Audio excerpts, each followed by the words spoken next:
Yang ketiga ini saya akan bagikan tentang sincere kindness. Ada sebuah nilai yang saya ingin ajarkan, yaitu ketulusan. Katakan ketulusan. Orang yang hatinya tulus, hidupnya mulus. Katakan amin. Bagaimana kita belajar ketulusan? Pertama-tama saya ingin katakan bahwa kebaikan dan kepedulian terhadap orang lain merupakan tanggung jawab orang percaya. Orang Kristen itu harus jadi orang baik. Katakan amin. Banyak pendeta yang khotbah gini, kita nggak bisa masuk surga hanya dengan berbuat baik. Saya setuju. Tetapi Anda juga nggak bisa masuk surga tanpa kebaikan. Kebaikan identik dengan kekristenan. Yesus terkenal amat sangat baik. Firman Tuhan berkata dalam Titus 2 ayat yang ke-7. Kita baca sama-sama. Dan jadikanlah dirimu sendiri suatu teladan dalam berbuat baik. Hendaklah engkau jujur dan bersungguh-sungguh dalam pengajaranmu. Roma 15 ayat yang ke-1. Kita baca. Kita yang kuat wajib menanggung kelemahan orang yang tidak kuat. Dan jangan kita mencari kesenangan kita sendiri. Setiap orang di antara kita harus mencari kesenangan sesama kita demi kebaikannya dan untuk membangunnya. Saudara harus tahu bahwa kita sebagai orang percaya harus jadi teladan dalam berbuat baik. Satu hal yang dunia tahu tentang orang Kristen adalah kita orang-orang baik. Makanya ketika ada seorang Kristen tidak baik, dunia langsung bilang begini, orang Kristen kok kayak gitu. Sound familiar? Dengar, kalau Anda tidak baik, dunia tidak bisa lihat Kristus dalam hidupmu. Katakan, saya harus jadi teladan dalam berbuat baik. Tahukah Anda bahwa kebaikan bukanlah kebaikan tanpa ketulusan? Motivasi dari semua kebaikan kita kepada orang lain akan diuji oleh orang-orang yang tidak tahu berterima kasih. Saya sebut dengan bokamsia people. Orang-orang serakah yang kita tolong malah mencelakakan kita. Dia malah mau telan kita juga. Motivasi dari semua kebaikan kita akan diuji oleh orang-orang yang aji mumpung. Sudah ditolong malah nggak tahu diri. Berapa banyak saudara yang pernah ngalami ketemu orang-orang seperti ini? Saya melihat tangannya. Orang-orang nggak tahu terima kasih, orang-orang haji mumpung, orang-orang serakah. Dibantu malah mencelakakan kita. Dibantu malah berbuat jahat sama kita. Saya kasih tahu, berterima kasihlah kepada mereka. Karena mereka lah yang dipakai Tuhan untuk menguji ketulusan kita. Karena kebaikan bukanlah kebaikan tanpa ketulusan. Berbuat baik kepada orang yang baik sama kita, itu bukan kebaikan, itu keharusan. Hal yang wajar, orang baik sama kita, masa kita nggak baik sama mereka? Itu bukan kebaikan, itu sesuatu keharusan. Berbuat baik kepada orang yang bisa membalas perbuatan baik kita, atau kita berbuat baik supaya kita dipuji orang, dapat nama, pujian, itu bukan kebaikan, itu namanya kemunafikan. Kita berbuat baik karena ada maunya. Berbuat baik karena memandang muka bukanlah kebaikan, itu kepentingan. Kita baik sama orang kaya, baik sama bos kita, itu bukan kebaikan, itu kepentingan. Coba kita udah gak perlu sama bos kita, banyak orang yang jadi gak baik lagi. Saya mau bagikan secara cepat 5 hal tentang ketulusan di dalam kebaikan.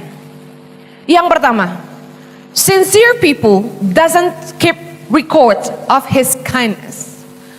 Orang tulus tidak mencatat perbuatan amal baiknya. Artinya apa? Orang yang tulus itu tidak suka ngungkit-ngungkit kebaikannya. Lukas 6 ayat 35, kita baca sama-sama. Tetapi kamu kasihilah musuhmu dan berbuatlah baik kepada mereka, dan pinjamkan dengan tidak mengharapkan balasan. Maka upahmu akan besar, dan kamu akan menjadi anak-anak Allah yang maha tinggi, sebab ia baik terhadap orang-orang yang tidak tahu berterima kasih dan terhadap orang-orang jahat. Yesus memberi teladan kepada kita bahwa Dia Tuhan yang baik kepada orang-orang yang tidak tahu berterima kasih. Dia baik kepada orang-orang jahat. Saudara dengar, waktu kita disakiti sama orang, waktu kita marah sama orang, mudah sekali kita terpancing untuk mengungkit kebaikan-kebaikan yang pernah kita lakukan buat orang itu. Waktu kita disakiti oleh orang yang kita pernah bantu hidupnya, kita serta-merta akan berkata begini, kamu gak ingat siapa yang sekolahin kamu dulu? Kamu gak ingat siapa yang dulu cariin kamu kerjaan? Kamu gak ingat waktu kamu susah siapa yang tolong? Waktu kita disakiti sama orang yang pernah kita bantu, ketulusan kita diuji.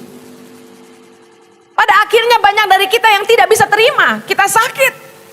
Dan ketika kita sakit hati, kita mulai ungkit-ungkit. Istri-istri, kalau udah sakit hati sama suami, jasa-jasa pengorbanan di masa lalu diungkit-ungkit. Kamu tidak tahu, saya sudah jadi istrimu dari sejak kamu susah. Waktu kita cuma bisa makan satu piring nasi berdua, semua diungkit-ungkit. Saya juga pernah. Saya bilang sama Jojo suatu hari. Jadi Jojo itu kalau marah sama saya, paling pantang dia sebut satu kata. Dia sebut bilang begini, kamu itu banyak nuntut. Waduh. Dia sebut kata kamu itu banyak nuntut itu kayak pencet bel, saudara. Bel yang salah. Ngamuk saya. Ngamuknya apa? Dulu aku kawin sama kamu, kamu udah punya apa-apa. Aku dari pakai Shiseido turun jadi Haselin Snow. Ngerti Haselin Snow nggak?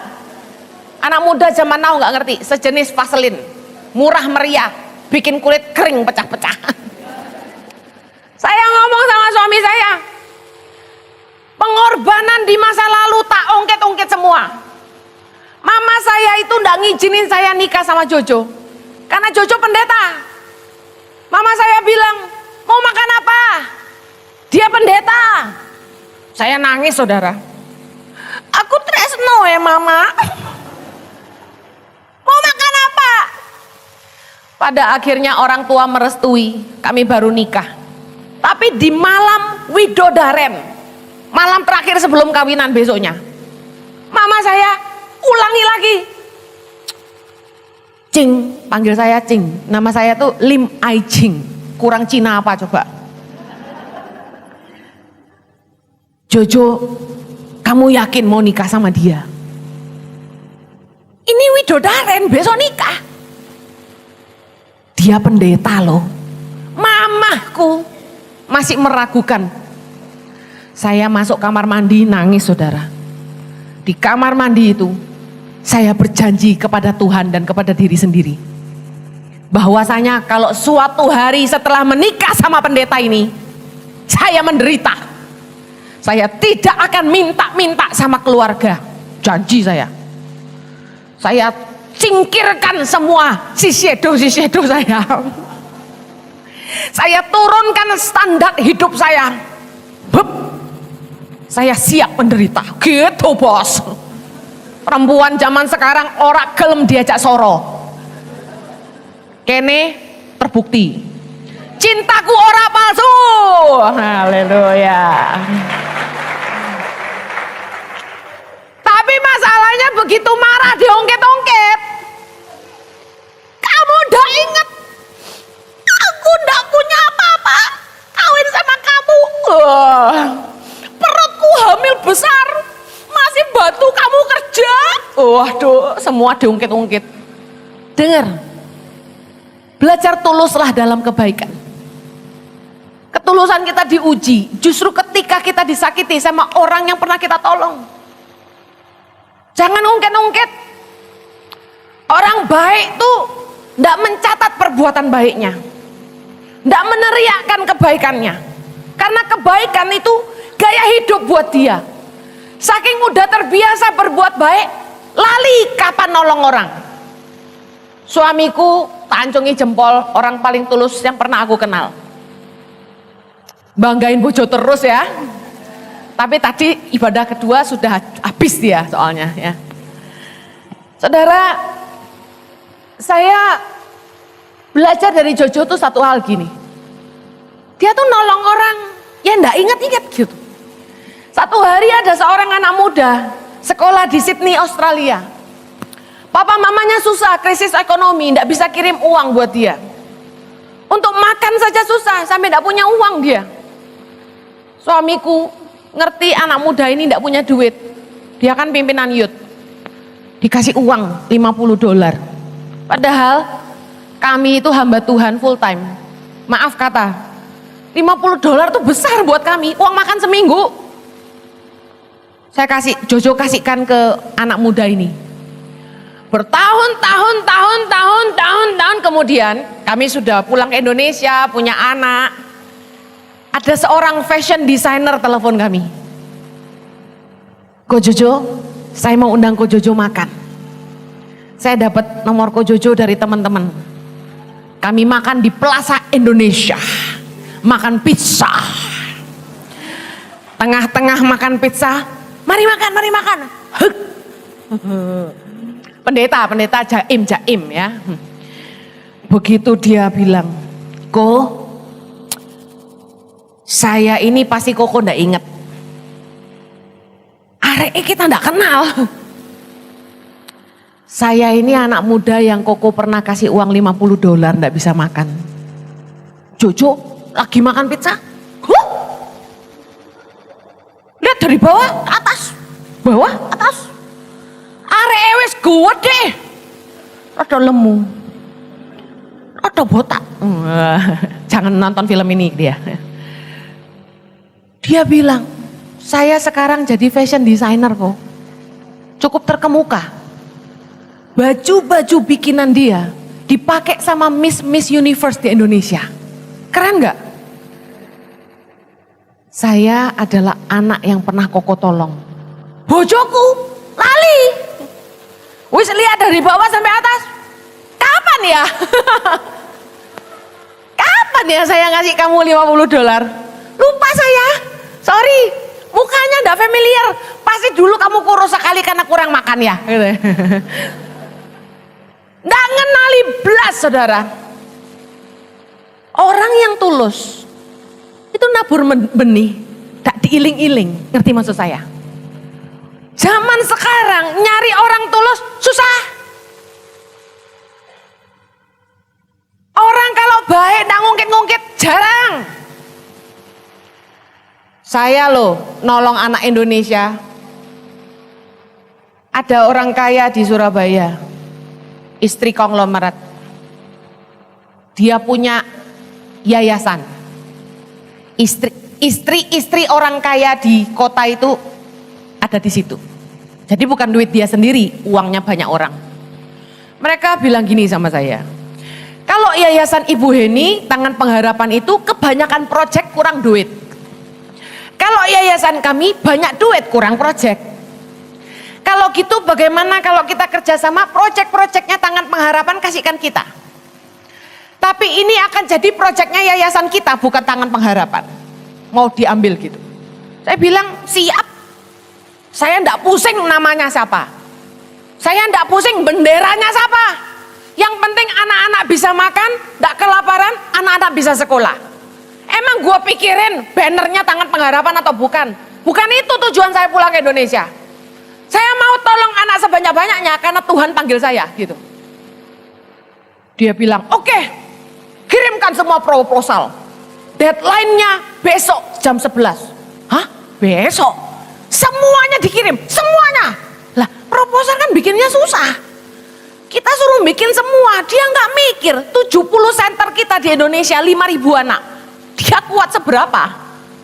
Tak suruh stafku, bikinin, kita begadang. Bikin email. Selesai email, tak WA. Stafku yang bagian partnership tak suruh follow up. Ini ada bapak, ada ibu ya, organisasi ini campur. Pak, minta maaf, kami sudah kirim proposalnya. Kira-kira yang kurang apa? Tolong sampaikan. Dia jawab apa? Suruh Ibu Heni sendiri yang telepon saya. Songo ngerek. Saya mau ngomong ini. Kalau nanti setelah ibadah ini selesai Anda menabur beli kaos, catat ini baik-baik. Saya ndak utang sama saudara. Saya ndak utang apapun sama saudara. Anda nabur buat anak-anak di Indonesia, yang ngutang sama Anda itu Tuhan. Barang siapa memberi belas kasihan buat orang lemah, memiutangi Tuhan yang pasti akan membalas perbuatannya. Jadi yang hutang siapa? Tuhan. Aku orang utang karo kowe. Tapi banyak orang kaya memperlakukan saya sama Jojo kayak kita yang utang sama dia. Saya sama Jojo harus haya. Gak perlu. Ada yang nabur di tangan pengharapan. Temen ngomong gini, Hen, tolong upload ke Instagram ya. Tolong upload ya nama saya sama nama teman-teman ya. Kita bantu kamu. Ya ampun. Tak kasih tahu. Ini kebenaran. Saya mau Anda belajar. Nomor 2. Orang yang tulus tidak cari pujian dari orang lain. Matius 6 ayat yang keempat. Baca sama-sama.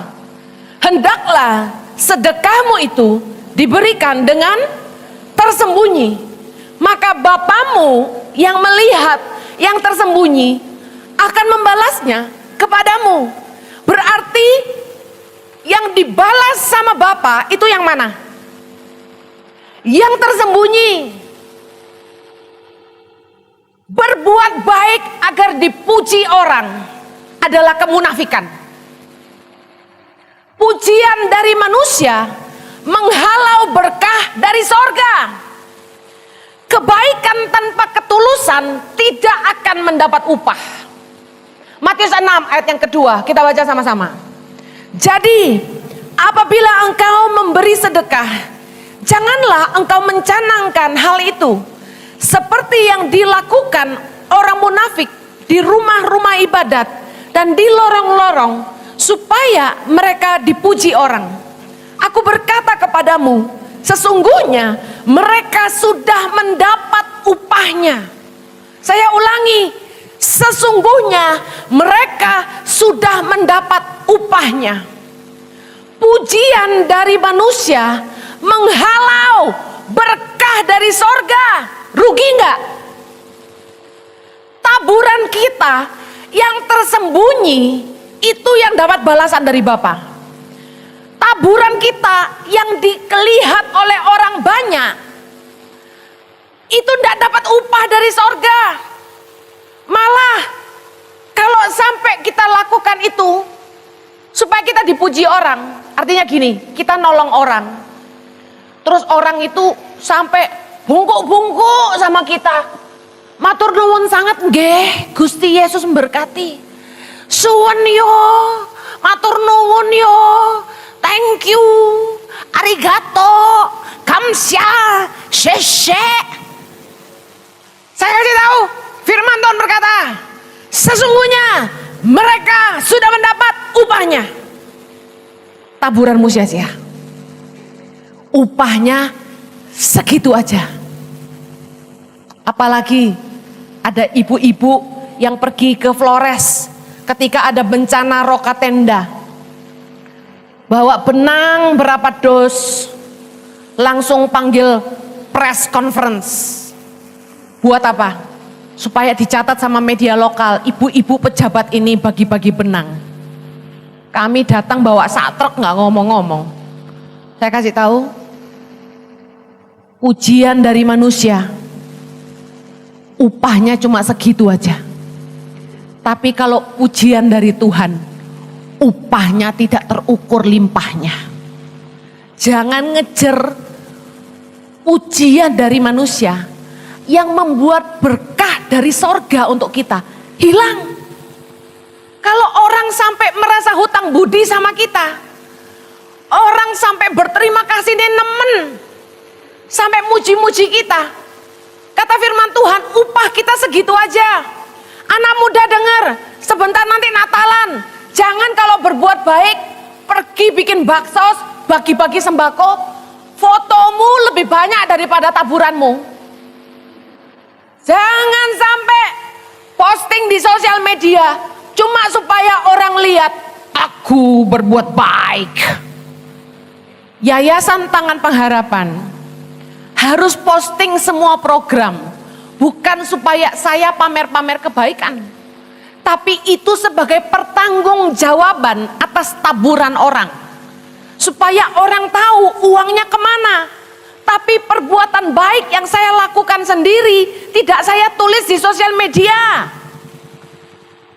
Anda harus mengejar berbuat baik, menabur tanpa orang tahu. Kalau tangan kanan memberi, tangan kiri nggak usah tahu. Kebaikan tanpa ketulusan tidak akan mendapat upah. Kalau Anda nolong orang, jangan bikin orang itu berutang budi sama Anda. Setiap hari, jadilah agen kebaikan sorga, tanpa banyak suara, tanpa cari muka. Lakukan karena Anda peduli sama orang, dan Anda tahu sebagai orang percaya, saya harus jadi teladan dalam berbuat baik. Yang mengerti katakan amin. Yang ketiga, orang tulus itu tidak mengharapkan balasan. Kita tidak berbuat baik supaya orang baik sama kita. Kita kasih orang barang bukan supaya orang kasih kita barang. Matius 6 ayat 34, baca sama-sama. Dan jikalau kamu meminjamkan sesuatu kepada orang, karena kamu berharap akan menerima sesuatu daripadanya, apakah jasamu? Orang-orang berdosa pun meminjamkan kepada orang-orang berdosa, supaya mereka menerima kembali sama banyak. Kalau Anda sayang sama mertua, Anda masakin mertuamu babi ricah. Lalu mertuamu juga sayang, dia masakin Anda babi kecap. Saya kasih tahu, itu bukan kebaikan, itu keharusan. Masa mertua baik Anda tidak baik? Masa menantu baik Anda tidak baik? Itu keharusan. Tapi ketika kita memberikan kepada seseorang sesuatu, jangan punya motivasi, utang lo ya. No, lakukan karena Anda tulus. Jangan berbuat sesuatu supaya menerima sesuatu. Jangan menolong supaya Anda ditolong. Jangan memberi supaya Anda diberi. Lakukan dengan ketulusan, karena begini, orang yang menabur pasti menuai, katakan amin. Apa yang manusia balas itu nggak seberapa, tapi apa yang manusia nggak bisa balas buat kita, saya mau kasih tahu, itu bagian sorga yang membalasnya buat kita. Rajin-rajinlah menabur, memberi kepada orang yang nggak bisa balas kebaikanmu. Kalau Anda memberi kepada orang kaya, kata firman Tuhan, itu merugikan diri saja. Memberi hadiah kepada orang kaya merugikan diri saja, kata Amsal. Artinya apa? Jangan buang garam di lautan. Orang punya banyak, Anda kasih dia belum tentu pakai. Dibuka pun enggak. Paling dia bilang sama pembantunya, tuh bukaan, dikasih apa tuh? Aku enggak perlu, kamu ambilin. Saya kasih tahu, ketika Anda menabur, pilihlah orang yang enggak bisa balas perbuatanmu. Karena apa yang manusia tidak bisa balas, itu bagian sorga yang membalasnya buat kita. Yang mengerti katakan amin.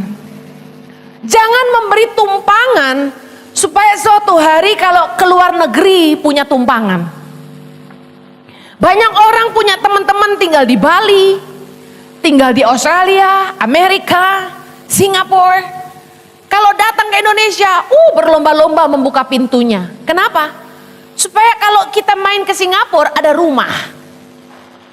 Firman Tuhan berkata, Roma 12 ayat 13, bantulah dalam kekurangan orang-orang kudus, dan usahakanlah dirimu untuk selalu memberikan tumpangan.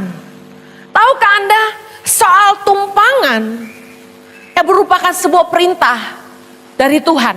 Yang pertama, usahakanlah, artinya gak bisa pun harus diusahakan. Yang kedua, selalu memberi tumpangan. Artinya Tuhan itu mau kita belajar membuka rumah kita untuk orang lain. Saya sama Jojo dari dulu punya rumah, selalu suka ngasih tumpangan ke orang. Kami selalu punya kamar tamu. Nggak punya kamar tamu pun kami usahakan anak-anak tidur sama kami. Kami tidur tumpuk-tumpuk satu kamar.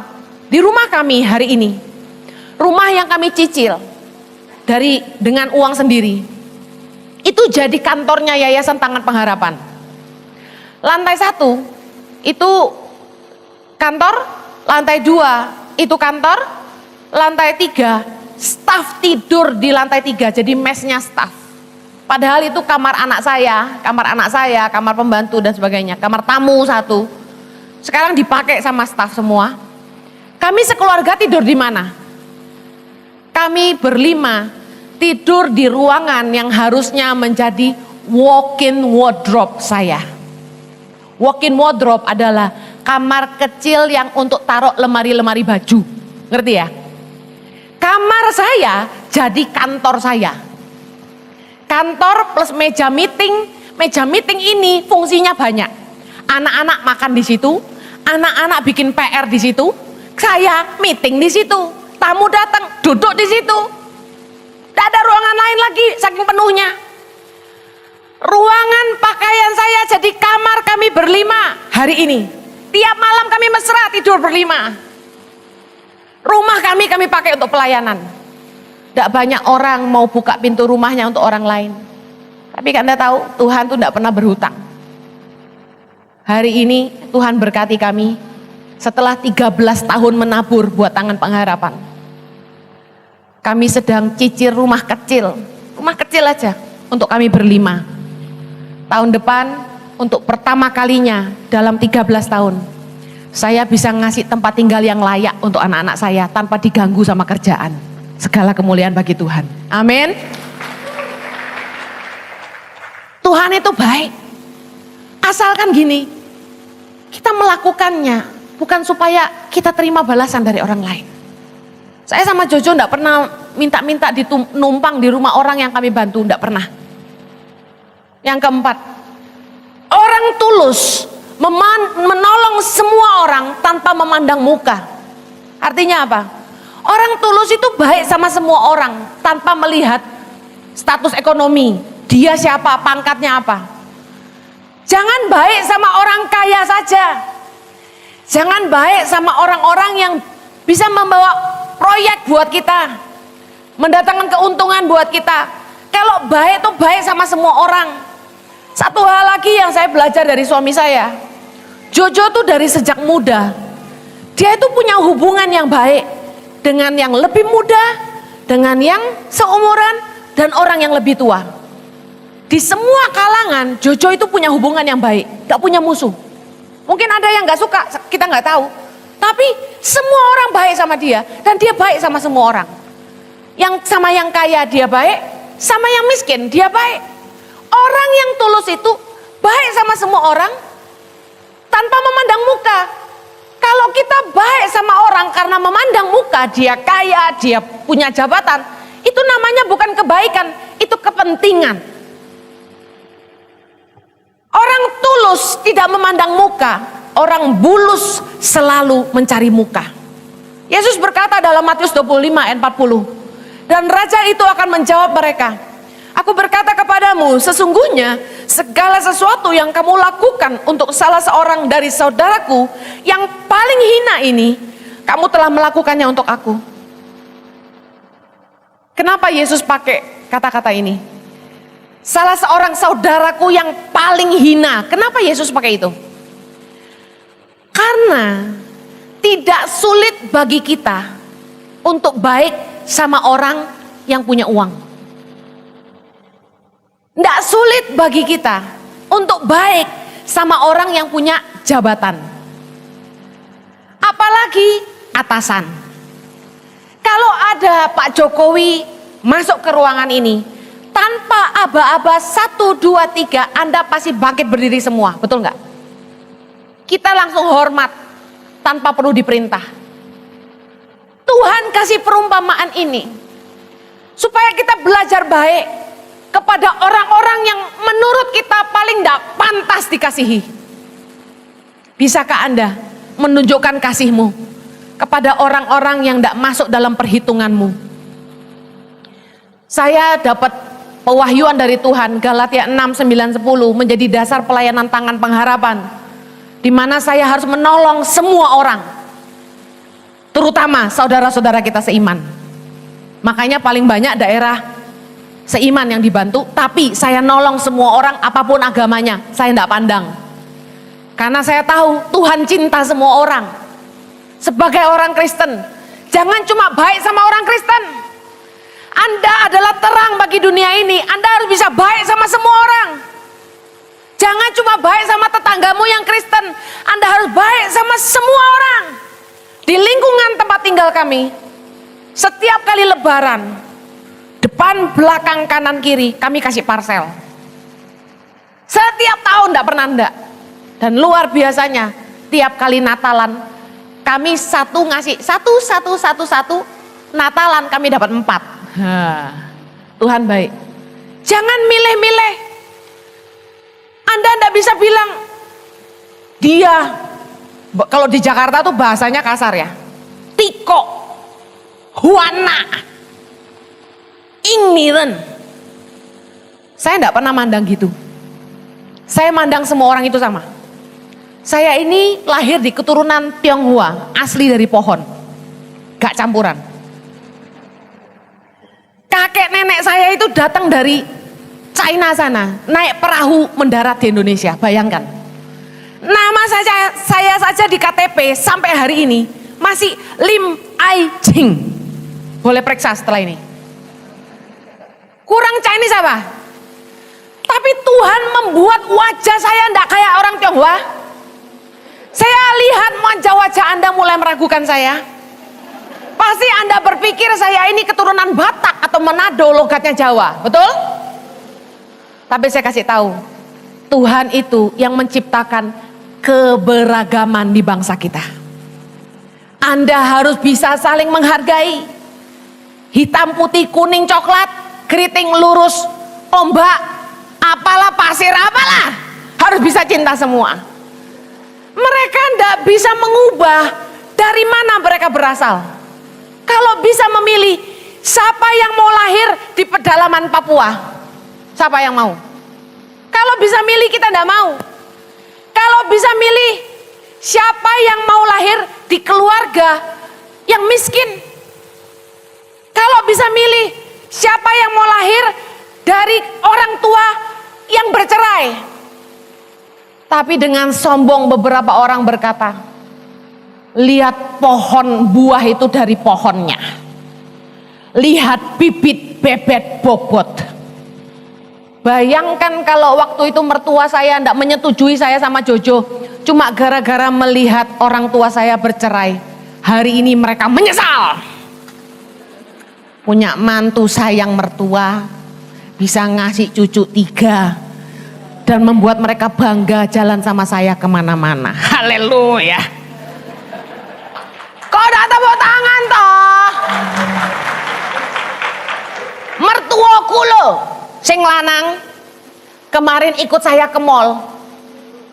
Pak, temani Pak, ikut makan sama-sama, ada tamu dari Singapura. Jadi anak muda dari Singapura pengen kenalan sama saya. Saya ajak papa mertua sama Jojo nemeni makan malam, soalnya dia cowok, orang 4. Begitu sampai di lobi, anak muda dari Singapura ini mau pisah. Pastor Henny, can I take a picture with you? Bisa nggak foto dulu? Saya bilang boleh. Papa mertua ikut foto. Yang megangin kamera staf saya. Wow, papa mertua bangga. Foto. Nggak lama setelah itu, mobil di belakang macet. Supirnya turun. Permisi, ngomong sama mertua saya. Bisa tolong foto? Saya mau foto sama Ibu Henny. Mertua saya kaget. Kaget papa. Kirain siapa sampai supirnya turun dari mobil cuma mau foto sama kamu. Kok bisa gitu ya, katanya gitu. Dia nggak tahu mantunya lumayan ngetop lah ya. Haleluya. Saya ini bercanda loh, biar saudara nggak ngantuk wajah-wajah mutung siang hari mau makan. Saya selesai, poin kelima. Intinya dengar baik, jangan mandang muka, baiklah sama semua orang, amin. You never know what they can be. Anda tidak pernah tahu mereka bisa jadi apa. Anak kampung kayak saya bisa dipakai Tuhan, Anda juga bisa. Lihat wajah-wajah kampungan di sebelah kanan kirimu dan katakan itu, kamu kampungan bisa dipakai Tuhan, luar biasa. Haleluya. Yang terakhir, soalnya jam ngantuk loh, bahaya ini. Sincere people stay kind though others are not kind. Orang baik itu tetap baik meskipun orang tidak baik sama dia. Orang tulus itu tidak akan berubah hanya karena orang tidak baik sama dia. Lukas 6 ayat 32, baca sama-sama. Dan jikalau kamu mengasihi orang yang mengasihi kamu, apakah jasamu? Karena orang-orang berdosa pun mengasihi juga orang-orang yang mengasihi mereka. Sebab jikalau kamu berbuat baik kepada orang yang berbuat baik kepada kamu, apakah jasamu? Orang-orang berdosa pun berbuat demikian. Orang yang tulus itu dia mengasihi semua orang. Dia tulus, dia baik. Meskipun orang tidak baik sama dia, dia tetap baik. Hanya karena orang lain tidak baik sama dia, tidak membuat dia berhenti jadi orang baik. Dengar, kebaikan adalah kekuatan. Baik sama orang yang baik sama kita itu mudah, katakan amin. Tapi bisa tetap baik meskipun orang tidak baik sama kita. Saya mau kasih tahu, itu kekuatan. Orang baik itu tidak akan berubah hanya karena orang memperlakukan dia dengan tidak baik. Karena sifat asli orang baru kelihatan kalau dia disakiti. Saya ulangi, sifat asli orang baru ketahuan kalau dia disakiti.